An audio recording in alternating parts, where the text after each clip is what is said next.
Okay, so hello everyone. I hope you're all feeling energised and ready for a dynamic discussion on identity with our four wonderful panellists over here. First up, we're going to start with Anthony Dillon. So Anthony is currently a postdoctoral research fellow at the Institute for Positive Psychology and Education at the Australian Catholic University in Sydney. He has had several thought-provoking articles published in the Australian newspaper, The Conversation and the ABC Drum Online. He believes that Aboriginal affairs is everyone's business and that for as long as Aboriginal people are diminished, Australia is diminished. He further believes that political correctness is killing Aboriginal people as fast as drugs and alcohol, and his writings can also be found at www.anthonydillon.com.au. So, welcome, Anthony. Thank you very much. Thank you. So, you can hear me with this, that's working, right? What's the view? Do you know how to get the view thing for this? Where's our IT man? The bottom. Sorry. Oh, there we go. We're trying to make it big. No, sorry, I just want to. Oh, yeah. Yep. Okay. And then to move it forward, I just hit space bar, is it? Just left or right arrows. Right, okay. I'll work it out. Actually, let's get technical. I'll keep talking. Welcome, thank you very much. You can see the title there, Free Speech and Thought, Offence, Double Standards, and Aboriginal Perspective. So I identify as part Aboriginal, so I thought I would bring that to this presentation. And while I could give a welcoming to country, I think that's a complete waste of time because I've got much other, better stuff to talk about, I think. So. Okay, thank you. Thank you. Okay, now also, in my presentation, you're going to see a couple of Bill Leak cartoons, who was a great mate of mine, and they would have appeared irrespective of what happened a month ago, the passing of Bill. That's just the way it turned out, and what I can do is I'm dedicating this presentation to my mate Bill Leak. So.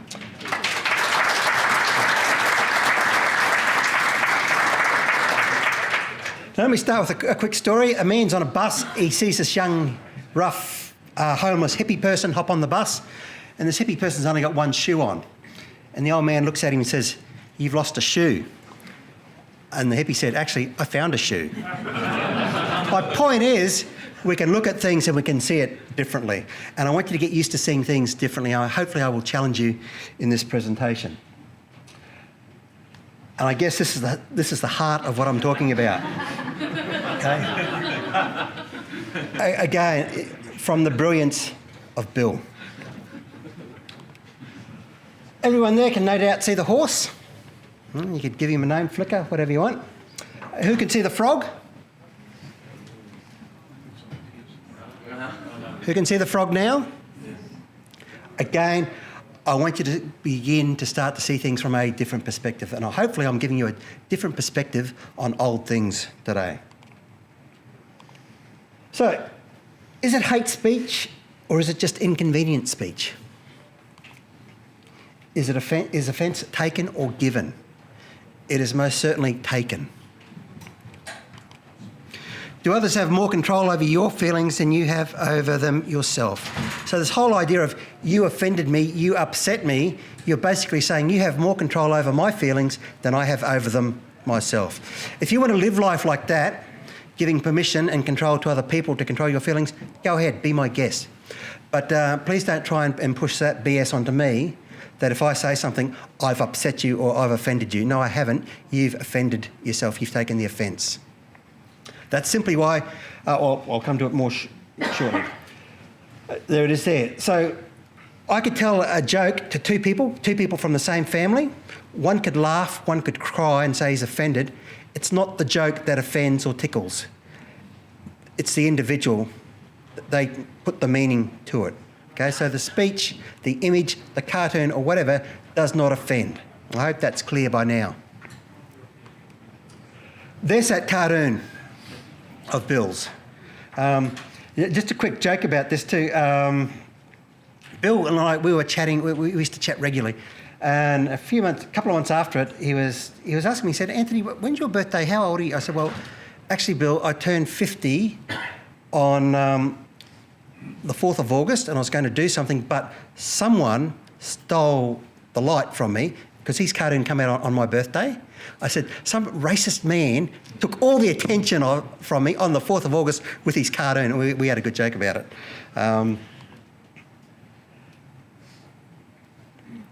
That escaped a lot of people's attention. So why weren't the activists saying, look, here's this positive role model, this Aboriginal man being a police officer, but everyone picked up on the, oh, righto then, what's his name? The father. And the Aboriginal police officer could have very well have been my father, Australia's first Aboriginal police officer. And here's the inconsistency. That come out in response to the other one, white people. There was no one jumping up and down saying he's stereotyping white parents or, all that sort of nonsense. They only saw racism in that cartoon, but not in that cartoon. Okay, so I am giving this an Aboriginal spin. So, as was read out before, it's everyone's business. Aboriginal people are people first and Aboriginal second, okay? Hurt feelings must never trump discussions on hurt bodies. And one of the big issues for me and a few others who are the targets of 18C and all that sort of thing is we're talking about violence and child abuse in Aboriginal communities, and we're gagged, we're silenced by it, okay? Helping Aboriginal people means making unpopular decisions. Being Aboriginal does not automatically qualify you as an expert on Aboriginal affairs, and I'm included in that. I have Aboriginal ancestry, but that does not make me an expert, necessarily make me an expert. Talking about negative or shameful matters in Aboriginal affairs does not necessarily make you a racist.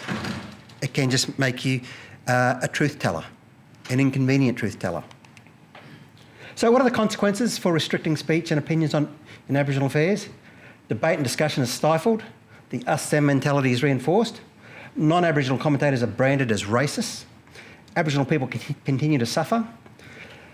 As said before, for as long as Aboriginal Australia is diminished, all Australia is diminished, and Aboriginal commentators are slandered. Here's what happens. I've seen this circulating in the social media. I'll assume most of you know what the native police are, if you don't Google it. But that was put up there as a derogatory attack, a slander. I'm very proud to be, if they're going to include me in that group of people, Bess Price, Warren Mundine, Jacinta Price, go for it. I'm happy to be included in there, but it was not meant as a compliment. So, as Aboriginal people, we cop it far worse when we talk out on these matters than a white person does. Where's 18C for that? Okay. Thankfully, we don't need it because we're not going to play the "you've hurt my feelings" crap.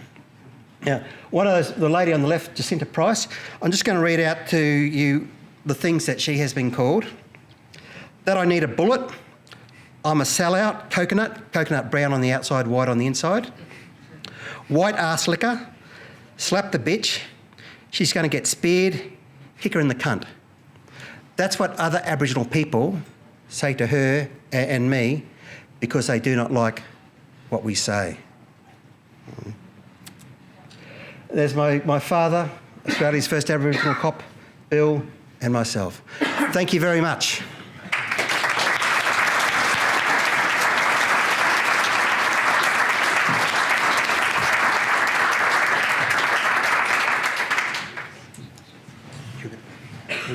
Thank you very much, Anthony.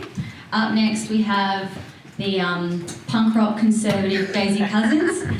Daisy is a freelance journalist and political commentator based in Sydney. She holds a Master of Creative Writing, preceded by a Bachelor of Music and a Bachelor of Arts. Soon after completing her Masters, Daisy became a chief contributor at She Said Online magazine, and in 2016 began freelancing for the Spectator Australia. Her focus is political ideology, culture and satire. She's also featured on our favourite show, ABC's Q&A, ABC News 24, Paul Murray Live, and The Project, and also recently The Bolt Report. Welcome, Daisy.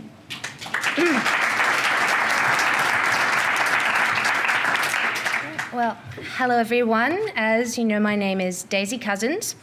I am 28. I'm female, white, Catholic-ish, and conservative. Very naughty. I feel those things are important to note as this is about identity politics, and as a millennial woman, I have all the wrong ones. But I have always identified as right-wing. When I was 15, I came out in support of former President George W. Bush after hearing him speak at Parliament House on a school field trip to Canberra. I even, for the next week or two, insisted on wearing a lanyard around my neck at school with the words, "Proud supporter of George W." scrawled on the front, mostly to annoy my characteristically left-wing teachers. And I succeeded, but at least in part to remind myself that I was, in fact, different. And I have since changed my mind about Bush, don't worry. But yes, different, although not in a way that I could actually label at the time.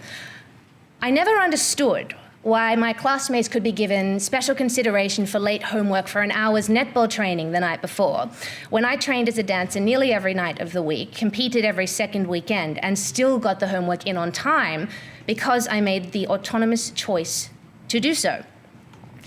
I rolled my eyes when teachers drilled environmentalist guilt into us in geography class, refusing to believe that human beings could be responsible for every single little thing that's wrong with the planet. I would bite my tongue to keep from laughing in assembly when the principal fed us the white guilt narrative, using Madonna's $2 million conical bra as an example of how Western indulgence had pushed us onto the receiving end of Islamic terror. And after 9/11, I never bought into the notion that the terrorists were good deep down and that it was the fault of the big bad West. My young eyes recognized the evil even then, regardless of the hand-flapping and virtue signaling of some, not all, of my teachers, the media, and as time went on, the comment sections on Facebook. So as you can probably gather, right from the get-go, my values were conservative, at least in a fledgling state. Always happy to express myself in increasingly outrageous ways, I unwittingly valued freedom above all else. Freedom of speech, freedom of thought, and freedom of action. I recognized incentive as the great inspiration for human achievement, not the promise of a participation trophy at the end of the race. I was inherently suspicious of popular opinion and ever wary of groupthink. I hated classroom group projects, preferring the solace of my own ideas rather than having to capitulate to the mob for a good grade. Needless to say, I was not only precocious, but skeptical, pragmatic, and committed to my own way of doing things. I was also, outside my immediate circle of friends, probably as a result of this, quite unpopular. So without knowing it, I was already committed to intrinsically right-wing ideas of individualism, personal autonomy, and an inherent dislike for far-reaching authority. And I was just getting warmed up. Now, when I finished high school, I was thrown into the fashy neo-Marxist paradise that is university nowadays. But I still wouldn't be duped, getting into raging arguments with my lefty friends before we even really knew what left and right meant. It was only when they started calling me names like racist, bigot, homophobe, internalized, misogynist, ignorant, etc., etc., etc., and eventually refusing to be friends with me anymore that I realized that something was wrong in the state of Macquarie Uni. And Facebook, and Hollywood, and pretty much every public cultural institution that the left has managed to hijack.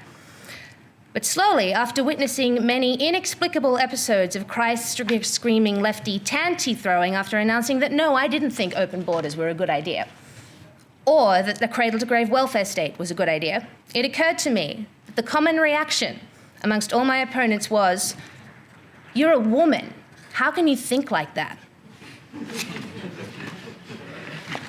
And so, I was introduced to the insidious, toxic, delusional world of identity politics, a notion born of Marxist mob psychology dictating that all members of each identity tribe, be that woman, black, Hispanic, Asian, Muslim, Jew, gay, trans, attack helicopter, and so on, must all correspond to the same ideology.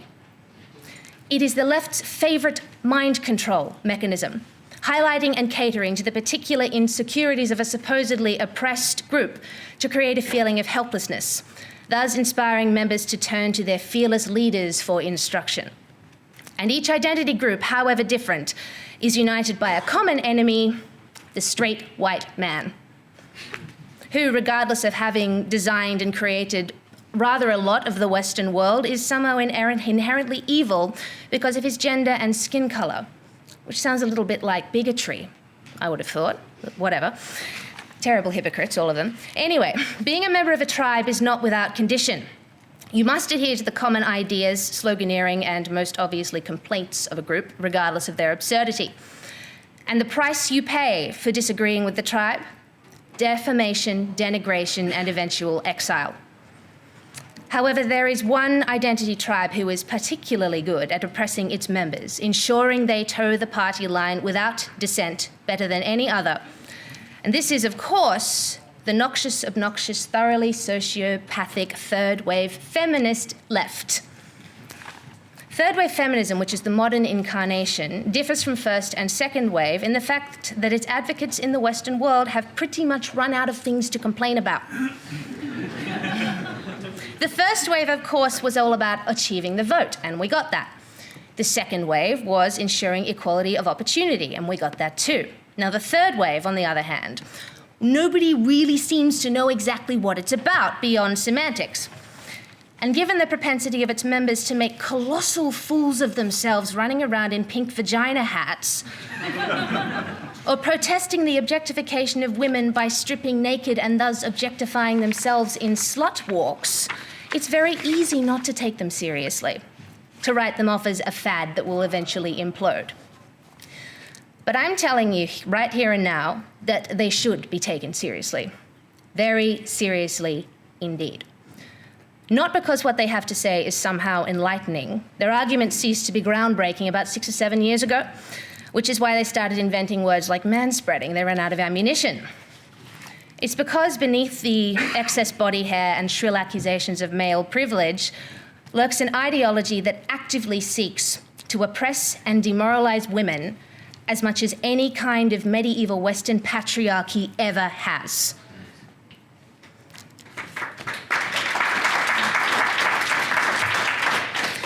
Now, in my early and mid-20s, I identified as a feminist. We all make mistakes. Not because I felt particularly discriminated against, but because of feminism's underlying principles of freedom, incentive, personal autonomy, and individualism specifically for women. All, as we know, are right-wing libertarian concerns. So feminism really, at its unaffected core, is a conservative ideology. However, at some point in the early 21st century, it was hijacked by the ever more regressive left, who wrenched it from its noble ideological roots and turned it into a movement based on lies, like the gender pay gap. Doesn't exist, and male privilege, which also does not exist. It was around 2 years ago I figured out that not only did feminism no longer conform to the simple push for equality and independence that it used to be, I was, as a conservative woman, no longer welcome. My base political beliefs did not match those of the exclusive feminist tribe, and as such, helped along by a healthy dose of Milo Yiannopoulos, I fled the pack because they literally kicked me out. So I am officially a feminist apostate. And trust me, the feminist left does not like deserters. Third-wave feminist leaders are dangerous. They relentlessly peddle victimhood to vulnerable women to absolve them of any responsibility of anything that might be wrong with their lives. This is not for female empowerment, but so feminists remain in business and can sell out lectures and books. It is an industry. Feminist leaders tell women that regardless of the fact we live in a society where women have, by law, every single opportunity available to men, along with a cultural disdain for and a court system that punishes rape, sexual harassment, wage disparity, gender discrimination, domestic violence, and other atrocities, that women are still somehow an oppressed class.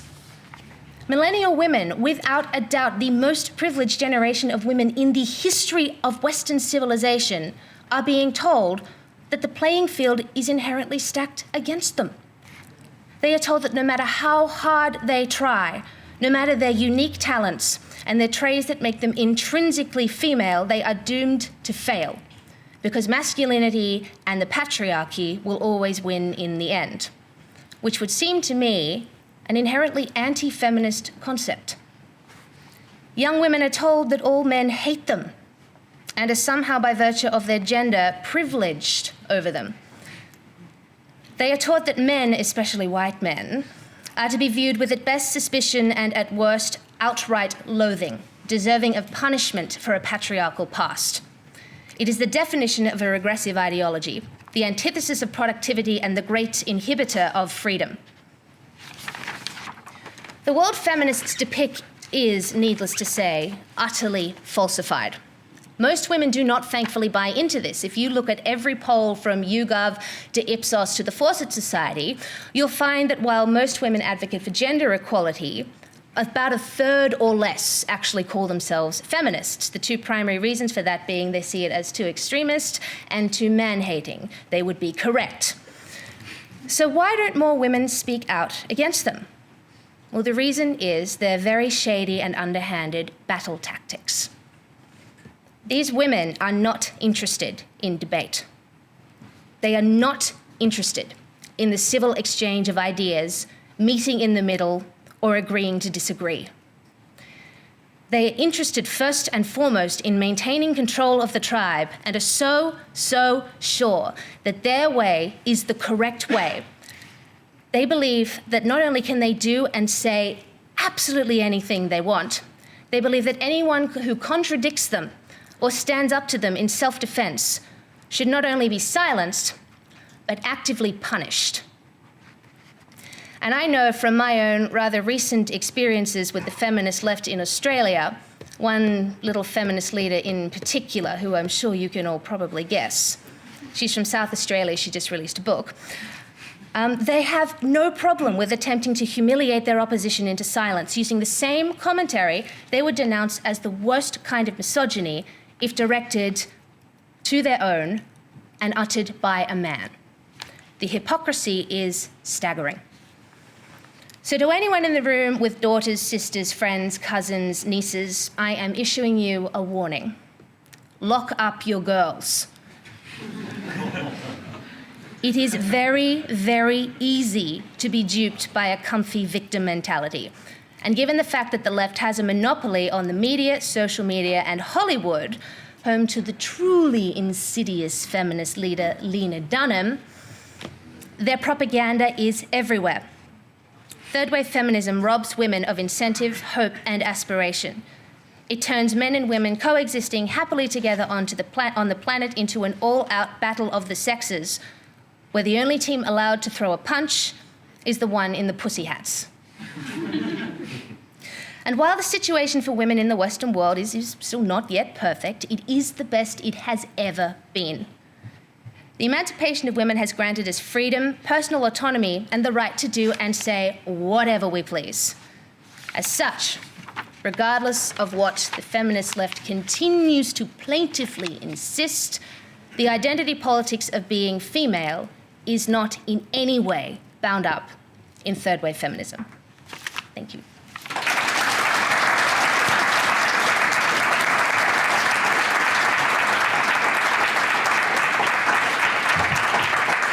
Thank you very much, Daisy. It is certainly my hope that we can be united not as women, but in our identity as young conservatives who oppose that cultural Marxist cancer known as radical feminism. So up next, we have Dr. Tanveer Ahmed. He is a psychiatrist, liberal counsellor, and author. His most recent book is called, what is it? Fragile Nation, sorry. Doctor's writing, sorry. He also contributes regularly to the Spectator Australia. Thank you, thanks, Bianca.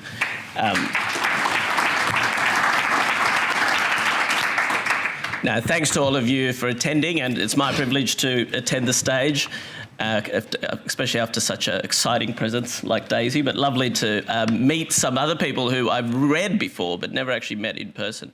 I want to give, I guess, a bit of an overview of aspects of my book, which is really about how the world of the psychological sciences may be relevant to the social and political realms of today. And obviously, and identity politics. Now, I want to start by just defining the notion of mental health, which has significance far beyond the realm of health, because it informs our views of human nature. It has wide implications to the realms of, say, the workplace, disability, the law, because it touches on responsibility. For example, the disability pension in Australia has shifted mainly from troubled backs to bad backs to troubled minds. So it's a pointer to how significant mental health is. So mental health is really three disciplines. So one is neuroscience, that we're, I guess, biology, we're physiology, we're a bunch of chemicals and hormones, and that obviously informs what we feel and think. Another is behaviourism. This is that thoughts lead to actions, rewards, punishments, influence behaviour. Think Pavlov's dogs. Many of you will be familiar. The basis of what happens, what psychologists primarily do in the Western world, cognitive behavioural therapy, is rooted in behaviourism. The other is psychoanalysis. So think, I guess, Teutonic, elder, bearded, and that is rooted in the idea that we have a primitive self, often unconscious, of instincts, desires, but that is kind of moderated by this thing we call society. And to our discussion today, I think psychoanalysis is very important, because I think one of the themes that have come out in terms of the deep failure of the commentator class is that, I guess, ordering our mass views around rational individuals making economic decisions, it certainly has its flaws, and it's obviously relevant to a libertarian audience. But also psychoanalysis was a big driver of many of the movements of the 20th century, mainly around the significance of the private, personal realm, which is a deeply Western idea, and desire, the notion of desire, particularly for groups that were previously considered marginalised. And arguably that is critical for the notion. I'll talk a bit more about that, but that goes to the heart of identity politics. Identity politics in some ways is the left taking on some of Freud's ideas or psychoanalytic ideas about unrecognised desire for previously, what might have been considered previously marginalised groups. But what they didn't take into account is that there was a notion of an autonomous self, i.e. the very idea of an individual, that had its own complexities.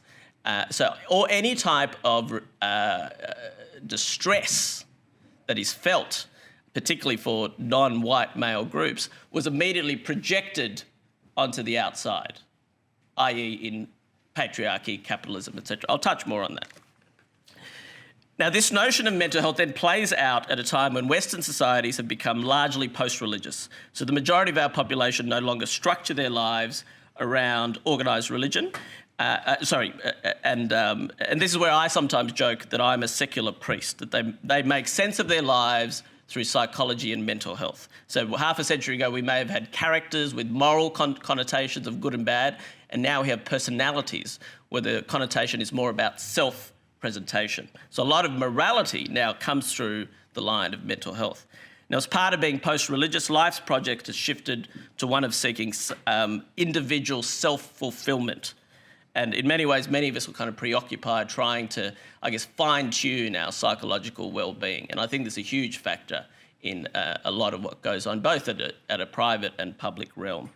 My book's partly about how groups from other cultures, usually from kind of traditions of family, clan, tradition, are suddenly thrust into the outer suburbs of the Western world and forced to think of themselves as individuals and trying to make sense of their life when a lot of the old structures are essentially crumbling. And again, suddenly so I'll often have people in my room sort of have kind of almost novelly having to think that their private personal realm has some sort of significance and what to do with that. Now, another contributor to all of this is obviously the decline of collective institutions, be it political parties, unions, churches. For most of the 20th century, that key battleground of labour and capital, I would argue how a lot of people channel their politics is this kind of, what their stance is between the individual and society. So often as individuals, they're outer markers, what they consume or what food they eat, etc. So there's this line of private distress and public politics that I think drives a lot of politics. And where you sit on that, in terms of the relationship, often determines parts of your politics. So I think this goes to the heart of many of our resentment-based political movements, be it Islamic extremism, radical feminism, white nationalism. All of them have a degree of fact or truth behind them, but are often heavily laced with personal resentments or failures projected onto the outside world. So we've all got a lot of identity politics is built on individual humiliations that latch on to some sort of political resentment ideology. I'd also argue that a lot of our measures of psychological harm, be it abuse, prejudice, or trauma, have been steadily diluted in recent decades. And again, sometimes this is done with good intentions. And you'll see a great book outside of a friend of mine, Gary Johns, talking about public health. A lot of it's done with good intentions, but as a result, we've become increasingly sensitive not only to perceiving psychological harm, but also more likely to attribute the cause of that harm being from our external sources and not from our innate coping vulnerabilities. So an example I relate is the notion of post-traumatic stress disorder, which used to be an objectively life-threatening event. That was really a sudden, unexpected life-threatening event, primarily more. And now it's shifted to become increasingly subjective, which has a huge overlap with the currents of identity politics that essentially elevate personal testimony and subjectivity over reason. And this more broadly, it encapsulates a change in the way we view man in Western societies. And it's primarily limited to Western societies, that we've shifted from framing the human as rather than being innately resilient, to being fundamentally vulnerable. This is a very big shift. And this very much strays in our politics. So we heard from Anthony talking about Aboriginal groups, and it flows right through other minority groups who are increasingly framed as not being able to be reasonable individuals, but are vulnerable, that require regulations and protections and privileges in the public space. Now, in terms of just some tips, something more I want to say about, I think we also live at a time where the notions of human nature are being contested. So there's so much upheaval, but I think our ideas around human nature are also being contested more than ever. Now, I guess I profile several of my patients who might have joined various groups, be it Islamic extremist groups or white nationalists. Some of the themes that come out are their feelings of being discarded, that their local areas no longer recognisable, and obviously unfairly being labelled privileged, and we heard a bit about that from Daisy. But a key thing I've noticed with the white working class is the depths of fatherlessness. So this whole rise of authoritarianism throughout not just the Western world, arguably, but particularly in the Western world, you could argue we've just had a generation, probably more boys have been raised in fatherless families than probably in all of human history. And it's hard not, as me as a psychiatrist, it's very hard not to see the yearning for authoritarian figures as a kind of reach for the primordial father figure. Now, a lot of these patients, they certainly would have had their psychological frailties, but were prone to projecting it outwards, be it their partners, their work, or ethnic groups.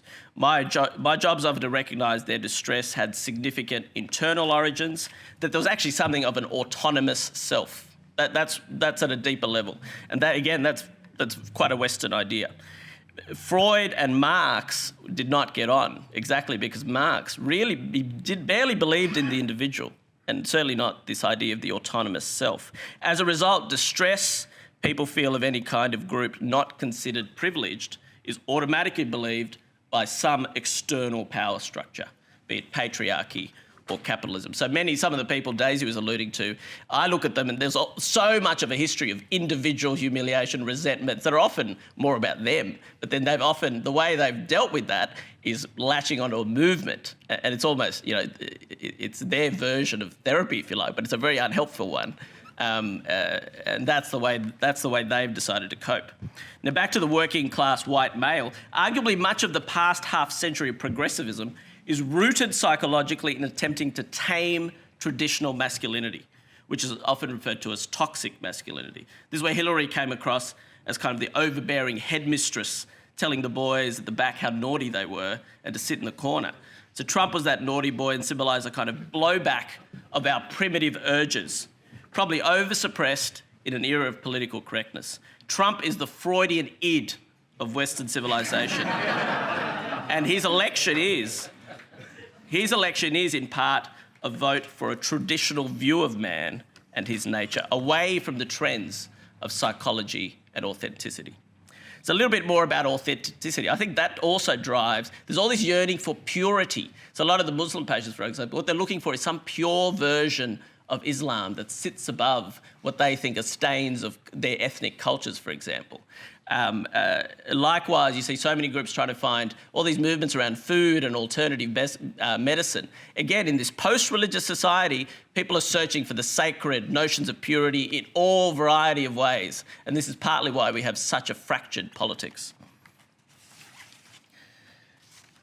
Now, we're almost out of time, but I'll leave some time for questions.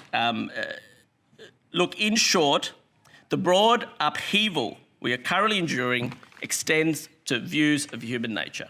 People make sense of their lives through the language of psychology, and a great deal of people's relationship to society and their politics also happens through the interface of private distress and public politics.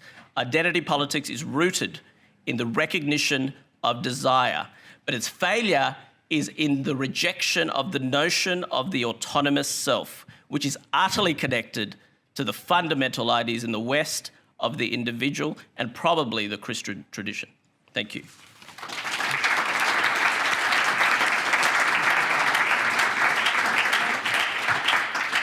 Thank you very much, Tanveer. So fourth and finally, we have Sherry Sufi. Sherry holds Bachelor in Philosophy, Diploma in Information Systems, Masters in Politics and International Studies, and a Master of History. Sherry's PhD thesis examines the role of common language in shaping ethnic identity and nationalism. He's also worked for State and Federal MPs and is the WA Liberal Party's Chairman of the Policy Committee. I was waiting for stand-up. Okay, well, thank you very much for the opportunity, Bianca, and to Tim Andrews, wherever he is. It's a pleasure to be here on this side of the Nullarbor. Look, in talking about identity, I don't want to end up repeating the same stuff that's already been said. So I want to approach this slightly differently and make it simple and accessible for all. And I assume no technical expertise on your part. Identity is part of human nature in the sense that our primeval ancestors, the Australopithecines, when they developed bipedalism, they managed to form intelligent communities, learned to hunt and gather, and moved forwards by addressing common needs. So in that sense, seeing ourselves as belonging to a larger group is ingrained in human nature. And our identity could belong to one of multiple layers. You could, see your ethnicity as above your religion or your nationality above your ethnicity, or you could see your race above your religion or your religion above everything else. Often, those sort of trends tend to vary depending on which community you're dealing with. But that's basically just to put some clarity to how identity works and how natural and real it is. But when we're talking about identity politics, that's, in a modern context, that's become a tool for the intellectual left to undermine Western civilization and our founding principles. So it's important to reflect on how we came to this situation, otherwise we'll never be able to tackle it. The last 5 centuries of human history has witnessed a tremendous rise in European scientific, economic and political ideas. And the West has essentially been able to win a race that I don't think anyone consciously started. I think since the beginning of all human civilizations, all different human populations have tended to look for, resources to aid their survival and maximise their happiness. And Europe happens to be that civilizational unit that has jumped ahead of everyone else in leaps and bounds, not for a single reason, but for a variety of reasons, some of which I will go through. So the present that we live in today is a direct consequence and product of movements and events that occurred predominantly in the last 5 centuries. So different historians will give you different responses, but I can only offer you my own perspective of the way I see things. Starting with the Johannes Gutenberg's print revolution, literacy became a thing, and education was no longer a domain of the elite. So with literacy came a higher consciousness, awareness of ideas. The establishment at the time, the church, the monarchy began to get challenged. So from around about the 1450s, eventually Columbus ends up discovering America in 1492, so with that came more land, and so people that were previously unable to own land under Europe's feudal system could now go across to the Atlantic and take their civilization with them. Another consequence of the print revolution and the rise of literacy was the Protestant Reformation, which threw further challenges at the authority of the church, and eventually the English Civil War, and so the role of the monarch gets constitutionalised over time.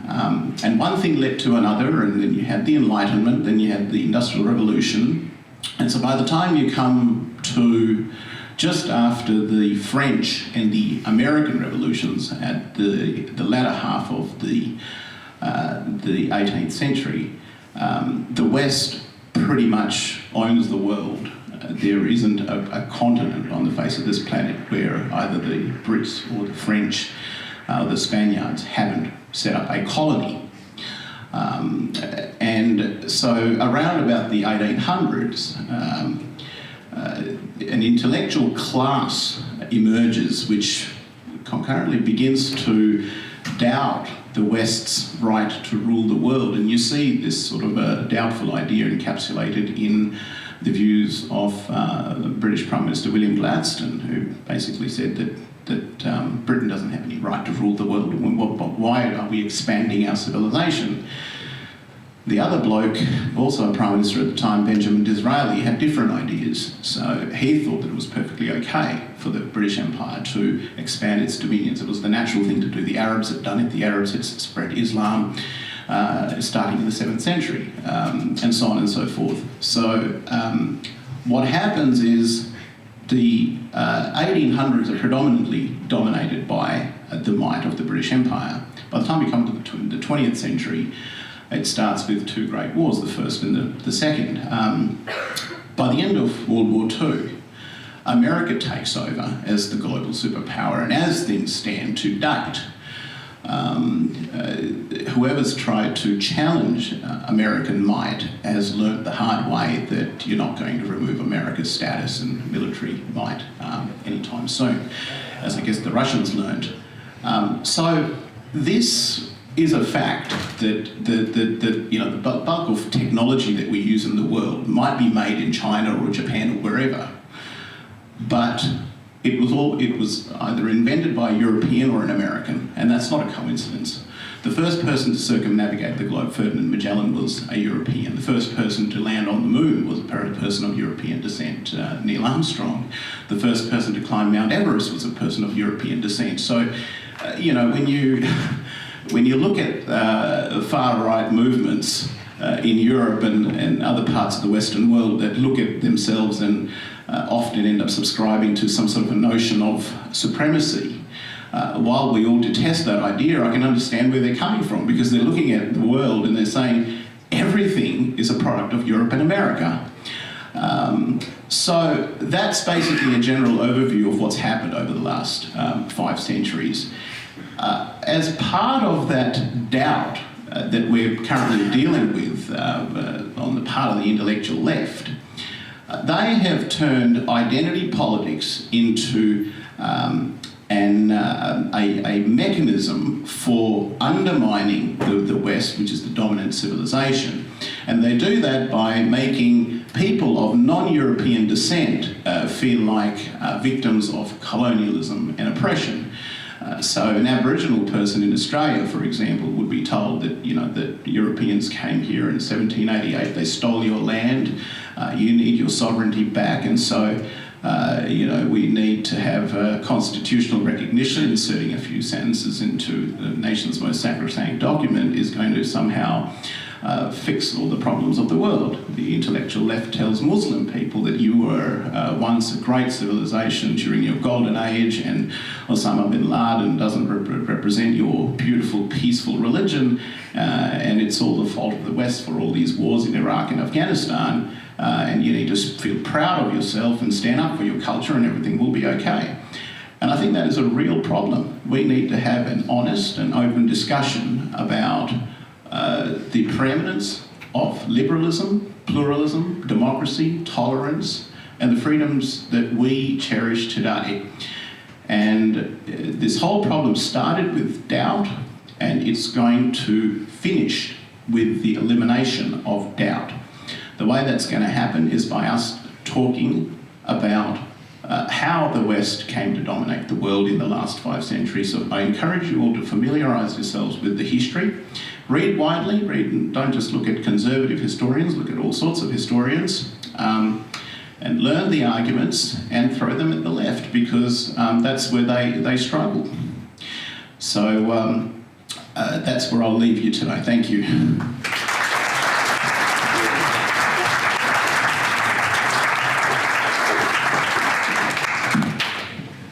Thank you, Sherry. So we'll now go to questions before we conclude for lunch. I'll just start with the questions from the Wover app.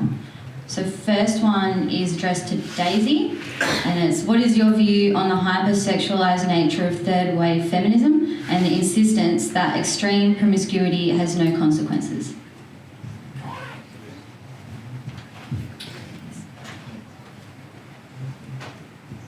I think they're talking rubbish when they say both of those things.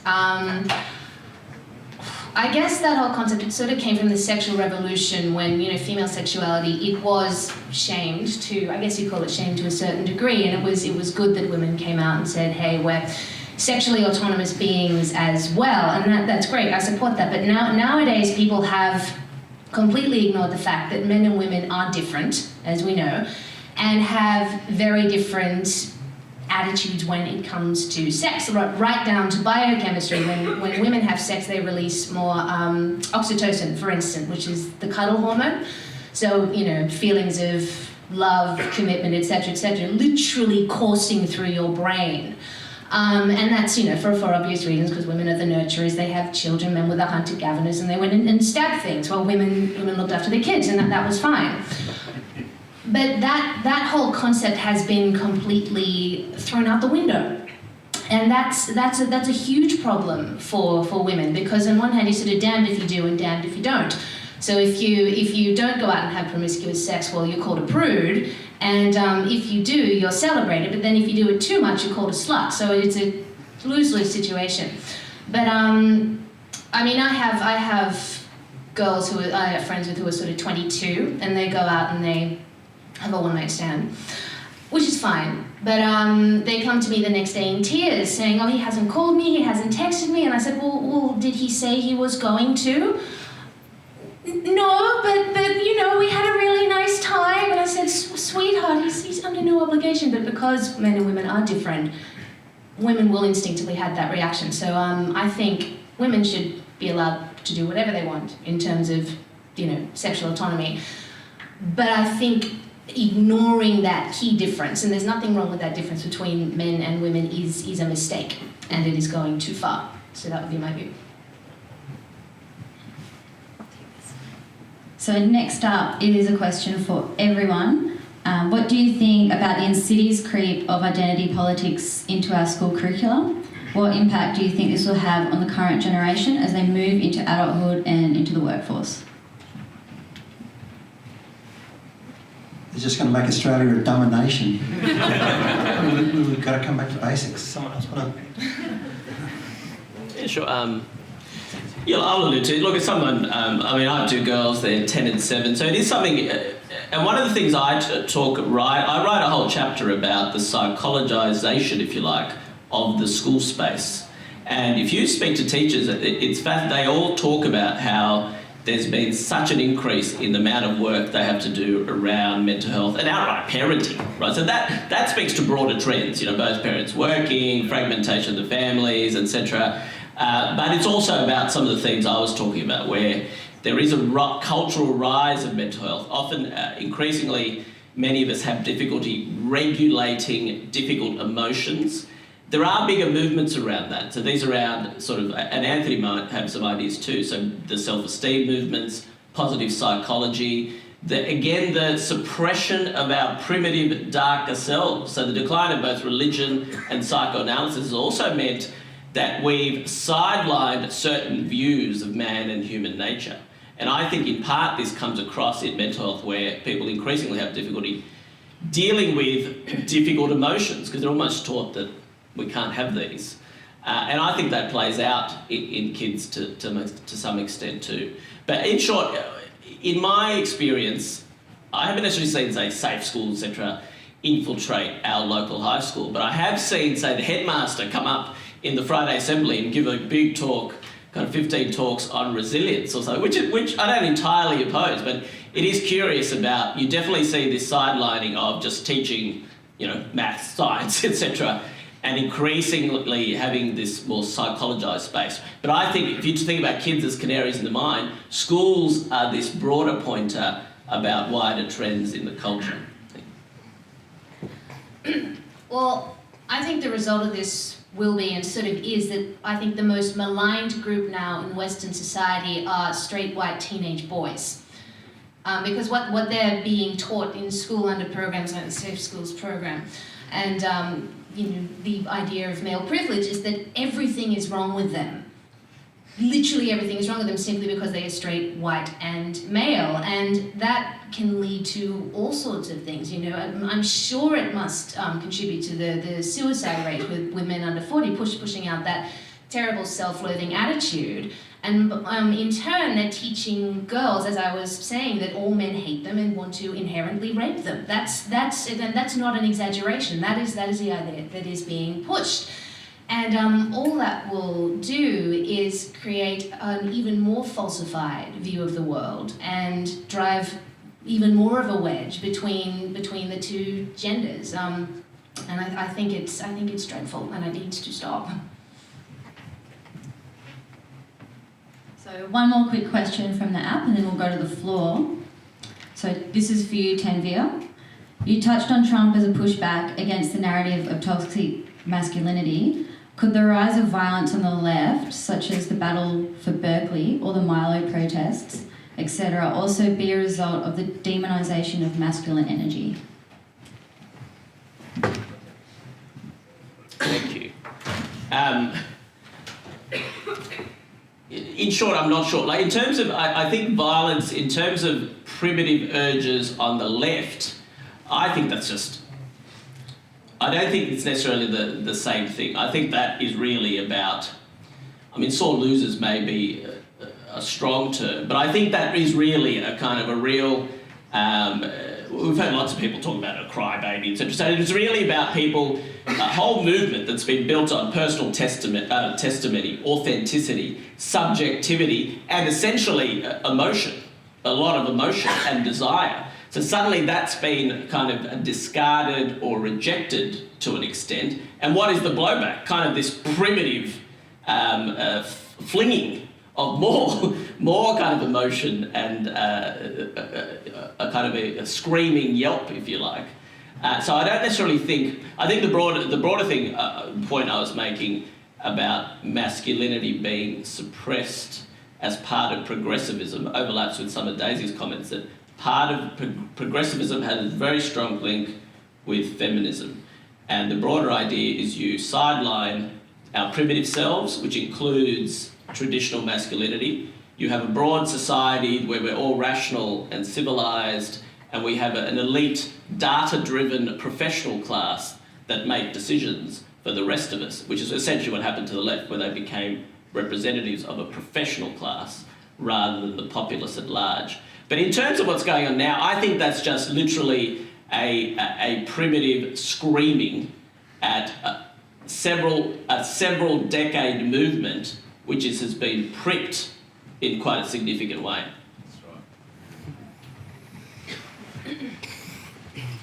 Okay, so we have time for 2 questions from the floor. We'll just keep them quick because we only have a few minutes before lunch. To be a bit provocative, is Islam the most feminist religion? Look, I'll speak to that because I mean, in short, no. But I don't think that's But I think I'll make a few points about Islamism. Again, deeply rooted in humiliation. Overlaps with some of Sherry's comments about it combines a civilizational humiliation, i.e. that is rooted in Islamic triumphalism, that, hey, we're destined to rule, etc. But then it's often who it's picked up by are people with their own experiences of individual or personal humiliation. But rather than actually contend with that, it's locked onto. So many, people who actually commit terrorist acts, etc., will often have a history of some sort of individual, say, personality disorder, some sort of individual humiliation, perceived or real. But this is where it has it's the ultimate identity politics, because it's the projection of individual resentment and individual humiliation onto a broad-based political movement, which is also rooted in a collective humiliation. Yeah, I'll chuck a few comments on that.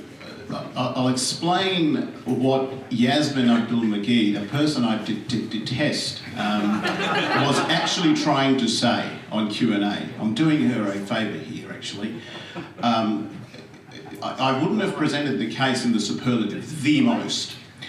What a lot of Muslims are taught is that during the 7th century, as a historical fact, women were treated like crap everywhere in the world, in all cultures. There was no feminism at the time. There was no gender equality. I mean, you look at the Greeks and the Romans.